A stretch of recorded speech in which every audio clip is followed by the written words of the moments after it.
Endemic. I am Ronald Blanton, Chair of the Department of Tropical Medicine, and William Henderson Chair in the Prevention of Tropical Diseases at Tulane's School of Public Health and Tropical Medicine. It is a pleasure to have you all here for such an important topic. We have been at this for the last 2 years, but it seems that not only the virus, but indeed the whole infection and even society itself is constantly changing, so that there's always something new to discuss. Tonight's virtual event will review COVID-19's current trends, especially as it affects New Orleans, and where we think we're headed. It's my pleasure to introduce the experts you will hear from this evening. First up, Dr. Susan Hassick. She received both her MPH and her DRPH from the Tulane University School of Public Health and Tropical Medicine. She has been a faculty member of the epidemiology department since 1996, after more than a decade of work on HIV research, surveillance, and intervention programs in the US and around the globe. She has also served in the Peace Corps, where she worked to improve disease diagnostic methods and blood transfusion safety in Thailand. Our next speaker will be Dr. Joe Cantor. He is the State of Louisiana Health Officer and Medical Director, and serves as the top medical official of the Louisiana Department of Health, consulting on issues relating to policy, pragmatic implementation, quality and accessibility of care, health equity, emergency preparedness, and infection control, and bearing responsibility for enforcing the state sanitary code. There's a lot of hats that he wears. Prior to joining the Louisiana Department of Health, Dr. Cantor served as Director of Health for the City of New Orleans. He earned both a Master of Public Health and his MD degree from Tulane University. Following Dr. Hassick and Dr. Cantor's remarks, we have Keith Brannon. He is Director of Public Relations at Tulane University and will be moderating this discussion. It is my pleasure to now welcome Dr. Hassick. Thank you, Dr. Blanton. I have just a few slides. If you could go to the next slide, please, to kind of set the stage for our conversation tonight. And I think one of the things that's really important is to understand what these words that we are using mean. And so I've got on this slide several terms that utilized for infectious disease all the time. We are now in our pandemic of SARS-CoV-2, COVID-19, which really means just a term for a global excess occurrence of disease. Usually we get pandemics when there's some new problem that emerges, but occasionally an old disease can also cause a pandemic. An epidemic is something that's more regional and localized to some degree, but still just an excess of disease. And then the big thing that we're all hoping for is the endemic state. And this is when an infectious disease is at a settled or an expected level in a population, locally or globally. Usually means that we have figured out some way to place some controls around the disease and its effects in a population. And it can manifest itself in a seasonal kind of condition like influenza that we're all very familiar with and have been for decades. Or it might be something like measles, where in the United States, we've eliminated measles, but measles is still a major problem around the globe. So endemic is a state of equilibrium, and it can be at a high level of impact or hopefully at a low level of impact. And we will be talking about that in COVID-19 today. And then, of course, the really desirable goal from an infectious disease perspective is eradicating the pathogen. We have only accomplished that very few times. Smallpox is probably the one that most people are aware of, which means that the pathogen is no longer present and circulating in the natural world. We're not going to get there with SARS-CoV-2, but we certainly have considerable hope for establishing a good endemic level. Next slide, please. To get there, however, the entire globe really needs to be in a position to combat the virus. And this is just a quick snapshot from the Johns Hopkins data site, which shows you in red the cases, both in numeric as well as in a time trend curve, you can see on the far right-hand side of the slide that the Omicron variant caused a huge explosion of cases all around the world, dwarfing all other case counts to this point in the pandemic. The deaths in white, both in numeric and in graphical representation, show that even though Omicron is quote unquote relatively mild, it still caused a tremendous mortality burden. And then in green is really what I feel is our saving grace, which is vaccination. And we have delivered enormous numbers of vaccines, but they have not been equally distributed. And this is a major problem as we seek to achieve endemicity for SARS-CoV-2 and COVID-19. The countries on the map that you can see that have very tiny little green dots are indications of regions of the globe that have not yet had adequate vaccination numbers. It's not enough for Europe and North America and even India and parts of South America to have high levels of vaccination. We need vaccination penetration throughout the global population. Next slide. This is some data from the Centers for Disease Control website, giving you and showing you since the beginning of the pandemic, the cases that have been reported to the CDC on the blue bars. The red line is the 7-day average of cases. And you can see our Omicron surge at the far right-hand side of the graph, much higher than any other counting of cases at any other point in time. The yellow line that is superimposed on this is giving you those case numbers in terms of the rate of infections in the population. And at the peak of Omicron, we were seeing 1 to 2% of the United States population basically being infected at one time for a few weeks. It is estimated that we may have had 30 to 35% of the US population infected in the course of that Omicron surge, which may be a good thing for us. Unfortunate when it was happening, but potentially very beneficial for us going forward. Next slide. But in addition to cases, many of which are not life-threatening or problematic, we have seen a substantial amount of mortality.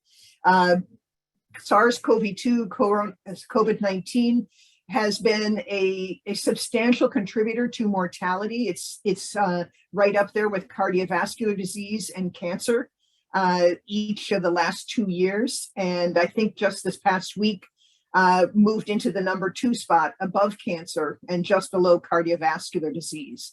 The yellow line on this graph represents the death rate in the United States, which you can see was very high in the beginning of the pandemic when we didn't really know what to do and had very few tools to address it clinically. The previous winter's peak when we were just starting vaccination, but it had not yet achieved a level to really protect the most vulnerable in our population. And then mortality continued to surge again with Delta and even again with Omicron, where you can see the Omicron death rate is in fact higher than it was for Delta. So where we are right now is in a position where we're seeing things go the right way. Cases are dropping, deaths appear to be dropping, hospitalizations are dropping. We have many more tools at our disposal, but the challenge is the virus. And if I could have my last slide, please. Oh, sorry, it wasn't the last slide. Sorry. The mortality impact is really quite stunning. This graphic has a lot of information, but I'll be brief about it. The black sine wave lines at the kind of the lower level of the graphic are what we would normally expect as pneumonia and influenza mortality on an ongoing basis. About 5% of deaths to 7% of deaths in the United States in any given year are attributable to pneumonia and influenza before COVID. And the red line that you see indicates when the influenza season has caused sometimes a spike or an elevation in that proportion of deaths. You can see in the 17-18, there was a bad flu season. We had a lot of deaths. But I point you towards the right-hand side of the graph, which reflects the mortality impact that COVID-19 has had on the US population. In the winter surge of last year, we hit a third of deaths in the United States were attributable to COVID-19 disease. And Omicron is not far behind in its current surge, where it is just under 30%. So this pathogen, this virus in its variants has continued to cause us severe damage. And it's something that we are going to have to figure out what we can accept in an endemic and recurring process. Next slide. And just to wrap it up, the reason that I, as an epidemiologist, have a hard time figuring out when we will hit an endemic position with regard to coronavirus, this virus has demonstrated an incredible ability to continue mutation and to mutate in ways that wind up challenging the human population.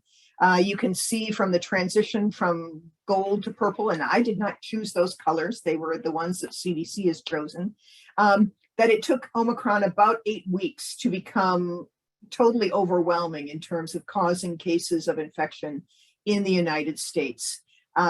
We don't know what or if there will be a new variant, but this is clearly a concern in terms of trying to anticipate or predict what is to come. The good news is we are in a much, much better place than we were 2 years ago when this pathogen first emerged. We have vaccines, multiple vaccines that are very efficacious, and we are developing therapeutic interventions that I suspect Dr. Cantor will be able to address more clearly than I can, but are really going to make a tremendous difference as we move towards a position of being able to control and contain this virus going forward. That's the last of my prepared comments, and so I will back off. Thank you, Dr. Hassig. Dr. Cantor, can you give us an overview of where the state of Louisiana is right now? Yeah, absolutely. Thanks, Keith. Thanks so much, Susan, Dr. Blanton. It's really nice to be with you. Let me apologize ahead of time. I do have 2 small kids in the house, so if you hear any lagniappe in the background, that's what it is. It's the witching hour right now. And I am, as was mentioned, a very proud Tulane alum. I've cherished the education I got there. I think it set me up for a lot of opportunities down the road. I spent some time in the City of New Orleans Health Department, and I now serve as the State Health Officer and the Key Public Health Advisor to Governor Edwards. I also want to note and thank our partners at Tulane, from President Fitz on down. Working with Tulane has been excellent throughout this pandemic. I think Tulane has really set the example of how to get students back in class, how to do it safely, and also how to be cognizant of the overall risk to the community. Tulane was a leader in setting up a testing program, a very robust testing program to get kids back in classes safely. The clear leader in the state in doing that, I might add. Tulane's also been very conscientious about not positioning anything that would cause increase in transmission for the larger New Orleans community. I would lie to you if I tell you I wasn't nervous at college kids coming back on campus at certain points in time during this pandemic. But Tulane was very serious about the decorum that they expected. They let that be known amongst the student body. So they really have been an exemplary actor and a partner in this pandemic. I can't thank the university and President Fitz enough for that. I must say that. I agree with everything that Susan said. It's anyone that's tried to predict what this virus is going to do has been humbled at some point over the past couple of years. And this is now our 24th month consecutive of pandemic response. And it's easy to forget how bad and early we had it in New Orleans. For 2 weeks, we got our first case in Louisiana here in New Orleans. It was an individual who resided in Jefferson Parish, worked in New Orleans. And this was March 9th of 2020. For 2 weeks in the middle of March, we had the fastest growing outbreak to date of anywhere in the world at that point in time. Faster than Italy, faster than South Korea, faster than Wuhan itself. It was obviously fueled in part by the Mardi Gras experience. That wasn't the only inciting event, but we very much were on the leading edge of the initial surge. We were also on the leading edge of both the Delta and the Omicron surges. So we've had our experiences of being out there in this pandemic. I am pretty optimistic about 2022. We have a big hump to continue getting over right now. As Susan mentioned, numbers are going in the right direction. I think 2022 will be a much better year for us, but we're not yet in the clear. We've made considerable progress coming down from this Omicron surge. I'll just give you some numbers to paint a picture right now. For this past week, incidents or new cases diagnosed day on day are averaging 314 per 100,000 residents in the state of Louisiana per week. That number is down from 1,700 just a few weeks ago. It's still very high though. Anything above 100 is enough to put you in CDC's highest risk category. So we still have a lot of ways to go. When your peak is so high, it takes a long time to come back down to baseline. That's where we find ourselves.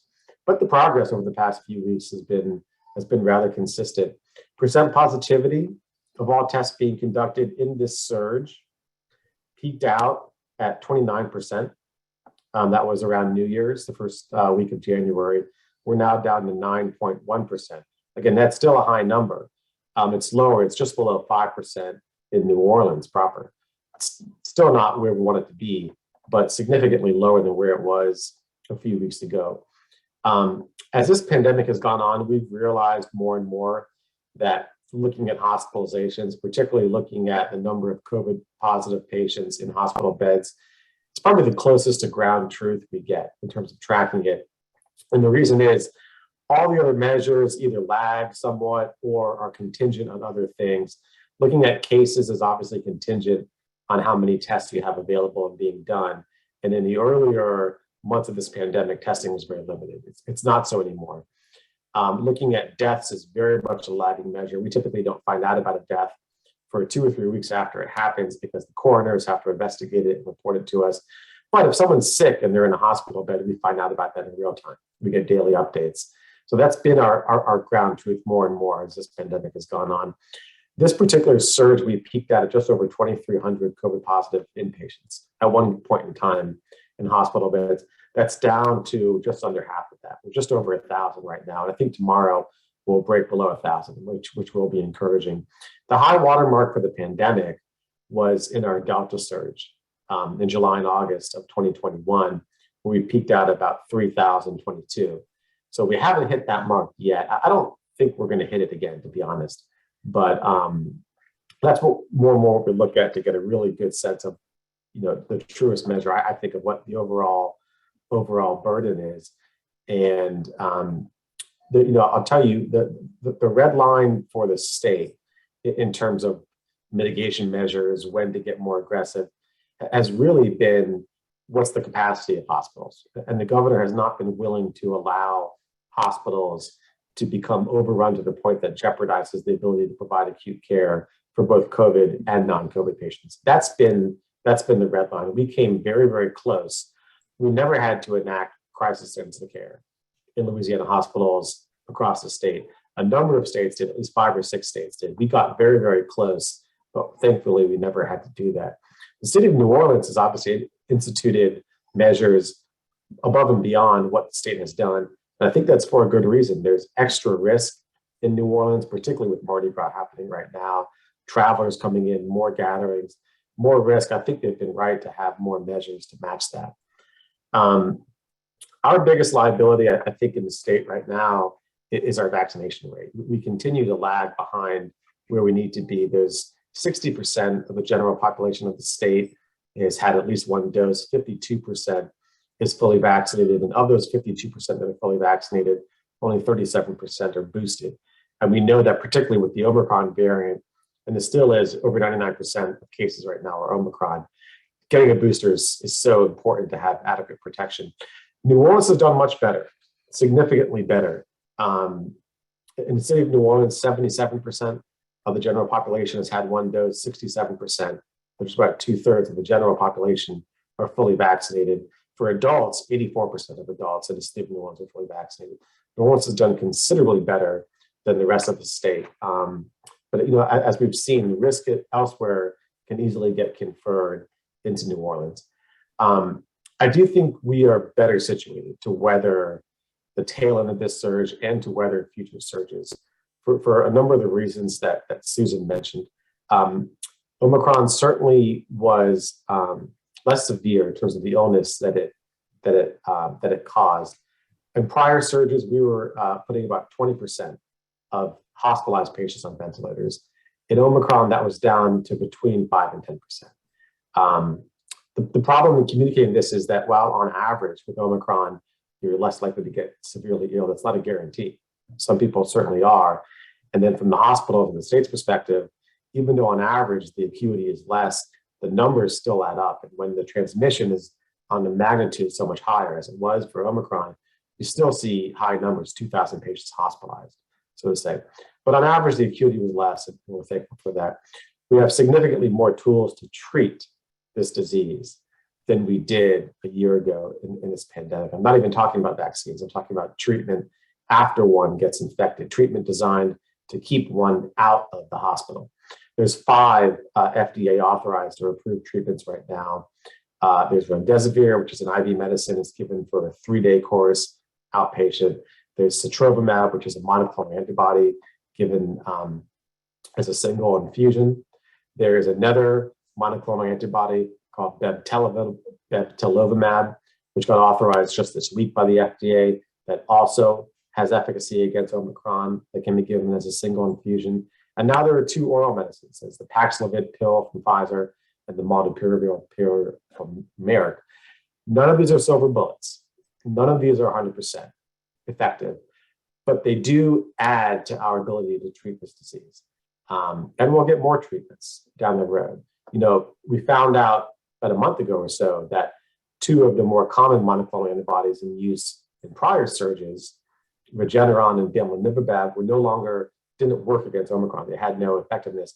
That was a kick to the gut, really.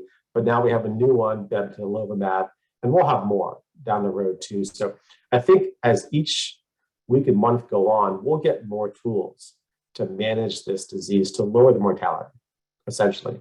We'll be talking a lot, I expect, in the discussion part about what pandemic means and what endemic means. And Susan gave a great intro to that. But essentially, where we're trying to get to is a place where this is manageable without disrupting lives, without causing undue morbidity and mortality. The CDC announced the other day there's been 1 million excess deaths from COVID-19 nationally. About 900,000 of those are strictly COVID-19 fatalities, and another 100,000 are collateral, people that deferred cancer screening, deferred care, other deferred care. All of that is significant. None of that says endemic to me. All of that says highly disruptive pandemic. But with more and more tools to treat this, we will get to a place where it is manageable. We see that happening now. You see a number of states rolling back various mitigation measures. We in Louisiana released revised school guidance just yesterday that gives schools additional options, test to stay, or other things that schools can do to minimize the disruption. The disruption during this Omicron surge was profound. Trying to keep kids in school, trying to keep teachers in schools operating, and really had an impact on people's lives. So the goal going forward is to try to use the tools that we have to minimize morbidity, minimize mortality, and keep people back to their, the things that we really care about, keeping kids in school, keeping businesses open, and doing that safely. That's what I think the rest of 2022 is going to be like. It may be awkward. We've never been here, really. The last time we were here was 100 years ago. So it's going to be an awkward transition. We might have to backtrack too. If we have another surge and if it has a profound effect, if it fills the hospitals, there's no question we'll have to reinstitute some mitigation measures. But while cases are going down, when we typically have a few month lull after surges. That's the way we've had 5 surges in the state so far. We've had a few month lull in between all of them. I think we owe it to ourselves to try and roll back measures, let people regain as much normalcy as prudent, with the understanding that we can always roll them back if we need to, if cases go back up. I think that's what 2022 is going to be about, trying to figure out how we do that, how to do that safely, and be prepared to walk it back if we need to. I am optimistic. I think this has been a rough start to 2022. Somebody sent me a meme the other day that said January was a tough year, but we made it through. I really feel that way. I think the rest of this year is going to be better, but again, we've never been here before, and oftentimes landing the plane is the hardest part. So it could be awkward, but we'll get through it. I'm very confident about that. Keith, I'm going to pause there. Looking forward to a discussion. I'll turn it back over to you. Yeah, thank you very much. And I'm encouraged to hear that. But I'm curious, members of the public, we've been here for 2 years going through the pandemic. And I think it's hard to get a sense of where we are because we've been through, as you mentioned, 5 distinct waves of the pandemic, with the most recent being Omicron. It seems like every lull, we all let our guards down and then something comes back. Where are we in this pandemic? And are we anywhere close to being what people would consider out of the woods or near the edge of the woods, or at a point where we can say the end is on the horizon? I'll go ahead and give a shot at that, and then see if Susan wants to correct me. Sure. I think it depends how you want to define out of the woods. Yeah. And as Susan mentioned, COVID zero. I mean, that's a pipe dream at this point. I think we had a lot of hope in that earlier on, but we were humbled very much by that. We're not going to get to a point, at least not anytime soon, when COVID goes away.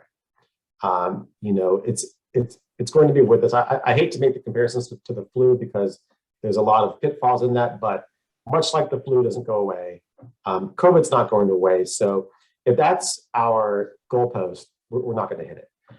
To me, that's not the goalpost now. The goalpost now is to get to a place where it doesn't disrupt our lives so much, it doesn't cause so much death. And I am very optimistic that we'll get there. I mean, each successive therapeutic that becomes available means that this virus becomes more manageable. And each successive surge adds to the number of people who have been exposed to this virus. We've not gotten good seroprevalence data yet. Going into the Omicron surge, after Delta, about 40% of the state of Louisiana had been exposed to COVID, to the virus, at some point in time. That very well could have doubled, if not more, during Omicron. We'll get the data in a couple of weeks. You add that to the people who are vaccinated, that's a lot of exposure. And none of that's 100% protective, but it is significant. So all of those, I think, are additive to where we will have future surges. There will be other variants, there'll be other surges. My hope is that they get successively less disruptive, less morbidity, less mortality, more manageable. To me, that's a realistic hope. Susan? I think Joe has hit it right on the head. I think that timing is very difficult, but the idea of what it will look like, I think is gradually a diminishing impact on us as a population, where we have fewer people winding up in the hospital because we've got post-exposure therapeutics.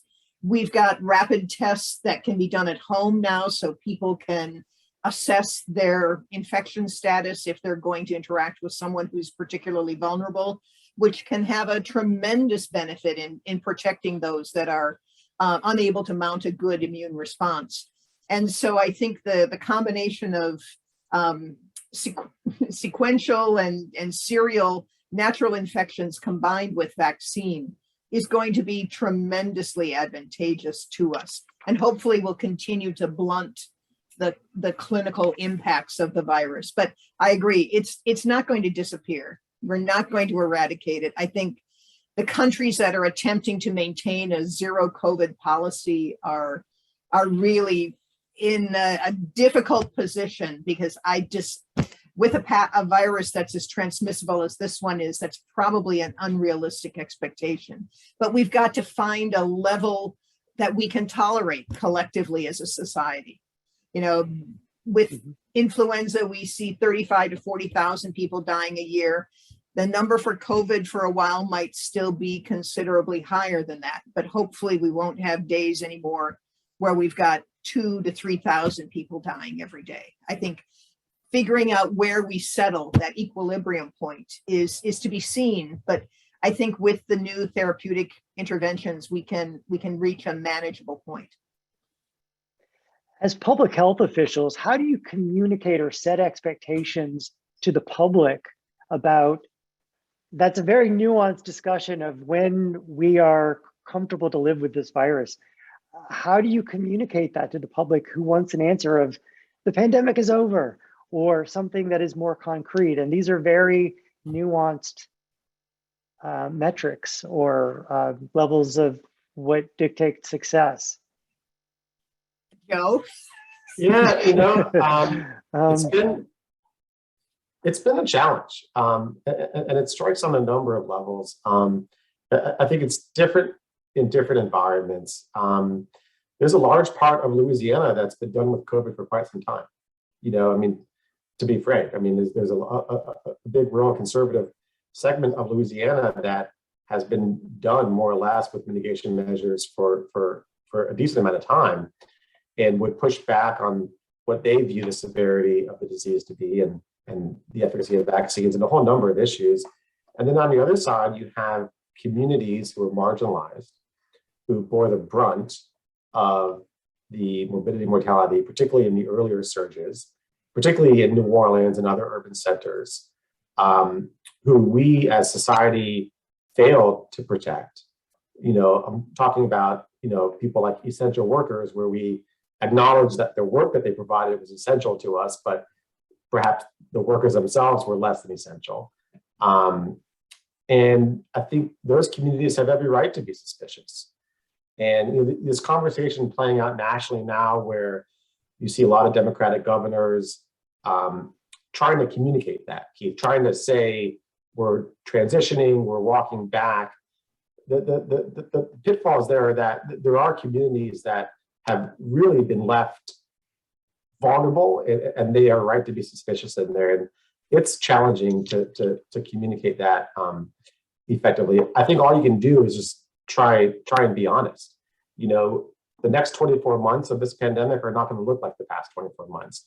COVID's not going to go away, but we got to find, we're not going to be able to bear the disruptions. It was reasonable to keep kids out of school for the amount that we did, particularly when we had no tools, particularly when we had less knowledge about how the virus spreads. Now that we know very well how this virus spreads, we have some tools. It's easier to acquire high quality masks if one wants to. There's a different bar for how much school disruption we can tolerate. I keep using schools because that's just a big friction point, but we can do that analogy across different sectors. So I think the communication is tough, particularly this year, which is going to be, I think, the transition year. But like Susan said, we're going to have to figure out how much morbidity we're comfortable with. We're clearly not comfortable with what it's been the past 24 months. We clearly are comfortable with how much flu does. Where in the middle that falls, I don't know the right answer to that. So this question is for both of you. How or has this experience changed the way you think about risks? Both how the public perceives health risks and the way public health officials communicate those risks. I'll start on that. I think risk is such a complicated concept that from a point of view of a professor in a school of public health, I've really tried to work much harder to talk my students through the complexities of it so that they're prepared when they become public health practitioners and part of the strike forces fighting other diseases, that they've got a better grasp of it. But people in general, I have found, have a very unclear sense of what risk really is. And it's really complicated to explain. People buy lottery tickets because they're hoping they're going to hit that lucky number. But the risk of that happening is very, very, very low. But then they are concerned about a possible side effect from a vaccine that has been demonstrated not to have that. So it's a challenging concept to talk about, and finding the right analogies or the right frame of reference for different segments of the community is something I think as public health practitioners and officials, we really need to figure out ways to articulate the challenges in a way that's relevant to people's lived experience. Yeah, I could not agree more with that. A lot of people are motivated not by statistics, but by anecdotes and personal experience. I'll tell you, we we had our largest surge in vaccinations, our largest increase in vaccinations. I mean, aside from when it first became available and there was a rush to get it, we had our largest surge in vaccinations at the height of our Delta surge, when the most people were getting sick. And it's understandable. People knew people who were sick and critically ill, and that drove behavior. It wasn't the statistics. The statistics didn't change. It was just more people knew people. But as a public health official, as someone who's trying to communicate this, shame on me for not realizing that earlier and not changing our strategy. I think I think we were caught flat-footed from a communications perspective. We kind of brought like a 20th century approach to a 21st century problem, or we weren't prepared to engage on social media. We weren't prepared to engage with the personal anecdotes that I think really move people. And I've really been taken aback by how strong the anti-vax movement has become, particularly in Louisiana. Better funded, better organized, more effective. And one of the reasons is they've taken their message to people. They've used personal anecdotes. They've engaged in social media.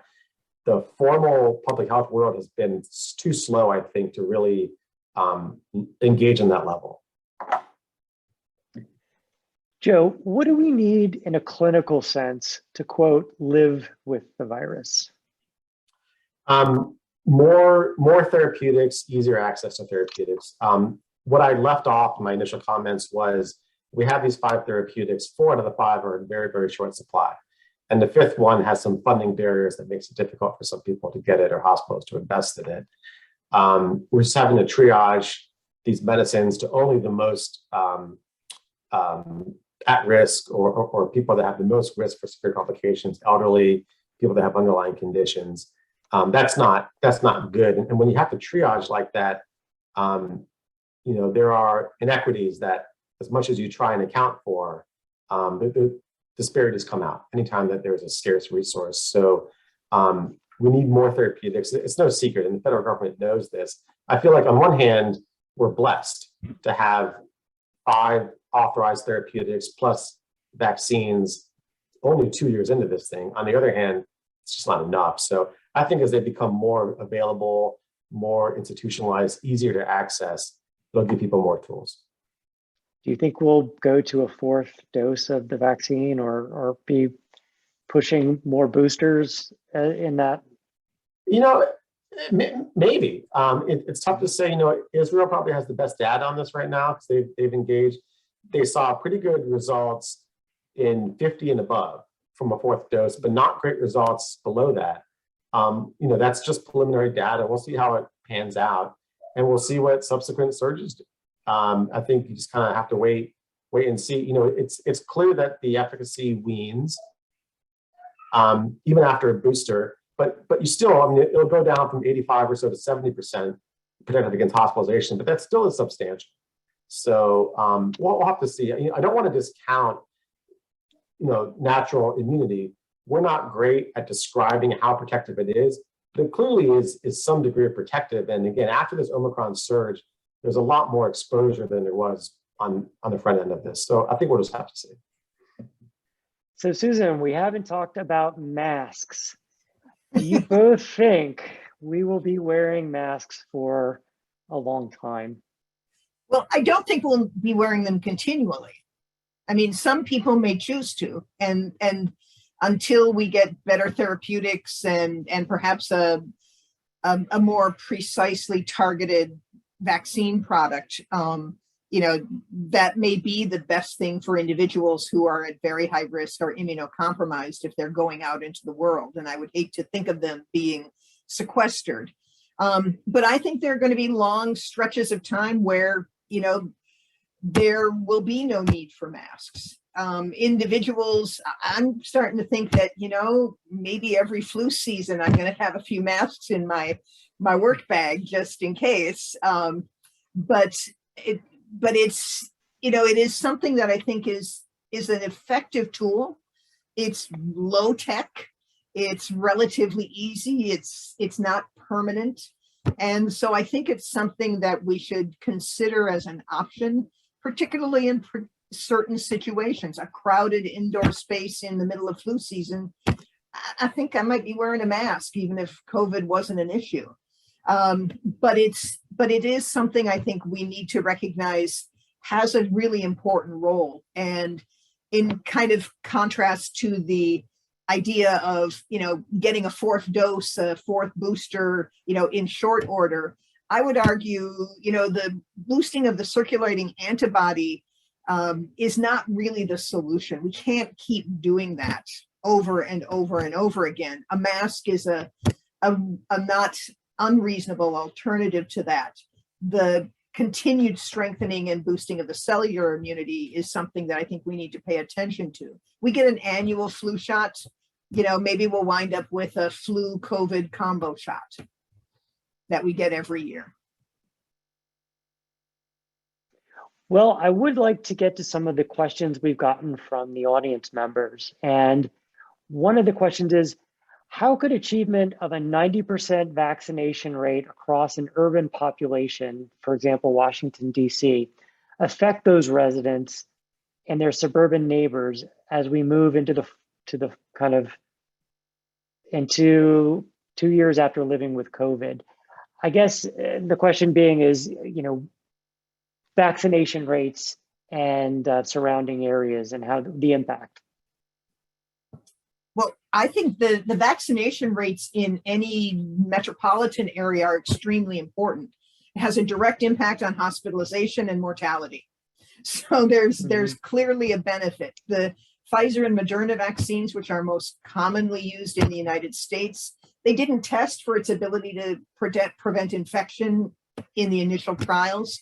So what we have for their efficacy is their ability to reduce severe disease and hospitalization. And that's really, really important in a metropolitan area where you're going to have people who have lots of other health problems as well. Strokes, heart attacks, diabetic crises, trauma, car accidents. What Dr. Cantor said about Louisiana never having to get to crisis levels of care is really important. And I think, a high baseline vaccination rate is going to be the real, kind of airbag of keeping healthcare functional in a metropolitan area. It's there protecting and providing a buffer that will allow healthcare to function more normally. Another question we got is, do you see our annual flu shots also getting a COVID shot combo? I think we're heading there, although it probably would be some variation of an AstraZeneca or Johnson & Johnson kind of thing.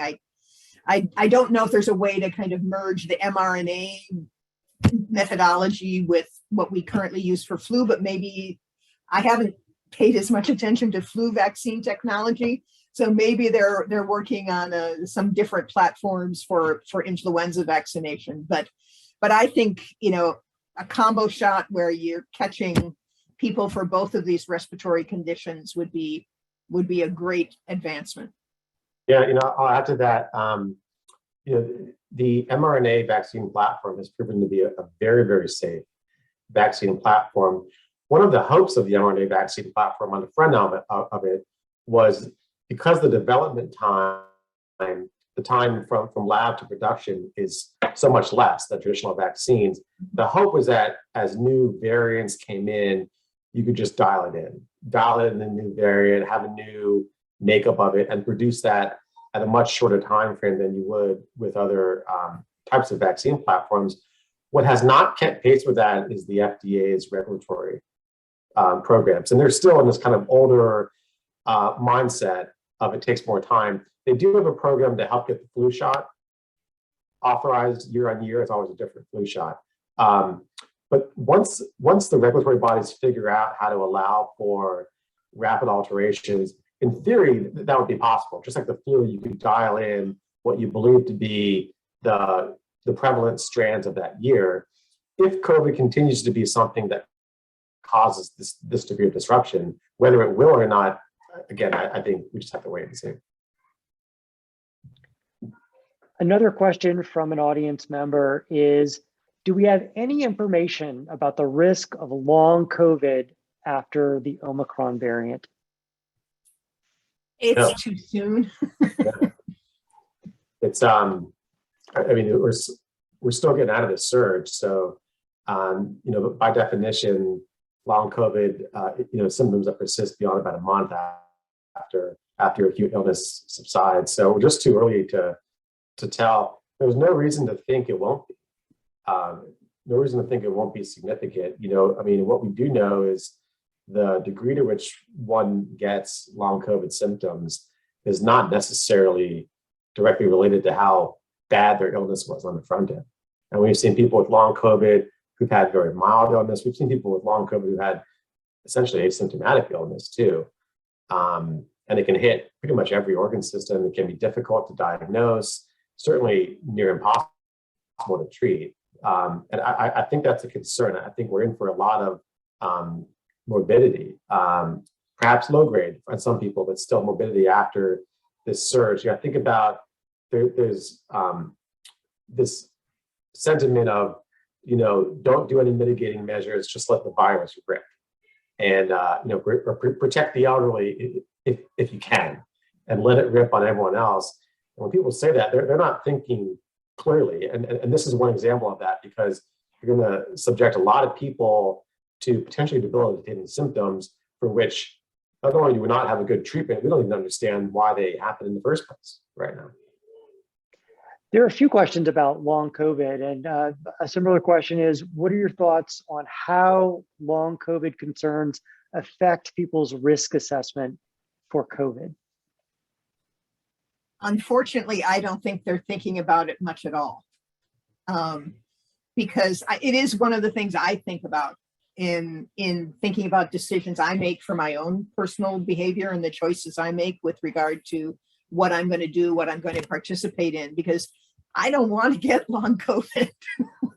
It's you know, I'm well vaccinated, boosted. I'm actually not that concerned about the severe acute disease. I'm worried about long-term debilitating impacts from the virus infection, and that we don't understand. And I think that's the mystery of it is, you know, not surprising. We've only been dealing with it for this virus for a couple of years, but it's probably going to take some more time before we begin to start piecing things together. But there are relatively few clinicians who have the time right now to focus on that and to provide the services. It's hard to find care if you have what you believe is long COVID symptoms. Yeah, you know, and part of piecing that together means being able to better describe what the real incidence of it. It's hard to describe what the real risk is. You know, the numbers that CDC have are like, it's, you know, from 5 to 35%. It's meaningless. So we got to be able to get enough data to be able to counsel someone and say, listen, this is the risk. We really can't even describe it that accurately now. Another question from the audience is, what are the national plans for making vaccination universal, and what critical coalitions would need to be pursued, I guess, to make that happen? I'll take a shot at that. I mean, you know, there's two ways to go at this. There's the stick and the carrot. The Supreme Court poured a lot of cold water on the stick. Yeah. There still is a mandate through CMS for healthcare workers, some healthcare workers. That's being challenged again. Louisiana is a partner of that challenge through the Attorney General's office. But yeah, the Supreme Court seemed to really pour a lot of cold water on mandates outside of that discrete population. The carrot part, you know, is still ongoing. I'll tell you, on one hand, I am dismayed of the vaccination rate in Louisiana, because I view these vaccines as a gift, and it's you know, not only would it help decrease mortality, it'll help us get our lives back, and I feel like we're wasting an opportunity. On the other hand, even with the low rate we have, the average number of people in Louisiana who get their first shot continues to be about 2,000 people a day. And that's not insignificant. And those are people who, for whatever reason, did not do that for about 10, 11 months after it became available to them, but chose to do it today for some reason. So that does give me hope. You know, I think there's a segment, a small but very vocal segment of people who have dug in their heels and are not going to get vaccinated, period, because they don't trust it or they whatever. They've dug in their heels. I think there still is a decent amount in the middle who are movable. But I think it takes one-on-one conversations. I think we're still trying to figure out who the right messenger is for people. But aside from the small but vocal folks on the end who have really identified with the anti-vax cause here, I think there still is a lot of fruit, so to say, to go at. And the fact that we continue to have 2,000 people that get that first dose every day, to me, gives me a semblance of hope here. And I would add to that, I think, studying New Orleans as a case study would potentially be really instructive in terms of, finding the right carrot is the big problem. And so, for New Orleans, it was, you can't do anything fun unless you're vaccinated or have a negative test. And it's a lot easier to just get vaccinated than be tested all the time when you want to go to a restaurant or a music venue or go watch the Saints play football. And so it's, finding that sweet spot to encourage and make it attractive to become vaccinated. And that, I think, again, takes, knowing the communities that you're working with and the population that you're working with. I was really hopeful here in Louisiana when initially LSU said you couldn't get into the football games at Death Valley unless you were vaccinated or had a negative test. And we had a surge of vaccination then, and then they dropped the policy. So I think we have, I was going to say, I think we have time for 2 more questions. And these are the last 2 questions from the audience member. And question 1 is, what about the effect of moving from pandemic to endemic terminology? What kind of impact will that have on funding for COVID research? I or mitigation? I don't know that it'll have a big impact initially on COVID research, because there still are so many questions we have to answer that are going to be really important. We're going to need more therapeutic development. We're going to need to have a better understanding of long haul COVID. I'm hoping that the government continues to, provide support for at-home test kits and distribution of N95 masks as we continue through the endemic. So, just like we would have hurricane supplies, you've got your little COVID supplies. We have to watch for expiration dates on those test kits. So I think that there probably will be some shifting in terms of where the funding may be allocated. But I hope that it's not going to be something that drops off precipitously. Yeah, I think there's going to be a substantial amount of money for COVID funding. Because for all the reasons we said, long COVID and everything else, there's so much we still don't know. What will drop off, though, is the funding to support state and local response. I'll tell you, one of the things that has allowed Louisiana to have the response that we have is, currently we have a guarantee from FEMA to reimburse the state at 100% match for COVID-19 expenditures. So when we as a state go out and do vaccination campaigns or set up monoclonal antibody infusion centers, that's all getting reimbursed at 100% on the back end from FEMA. And for a resource-strapped state like Louisiana, we just couldn't do that if that guarantee wasn't there. That guarantee is going to go away, and I don't know when, but it will go away. And then states are going to have to kind of downsize their response to meet that. And the last question is, now that Omicron is the main COVID variant out there, what happens to Delta and I guess the prior variants?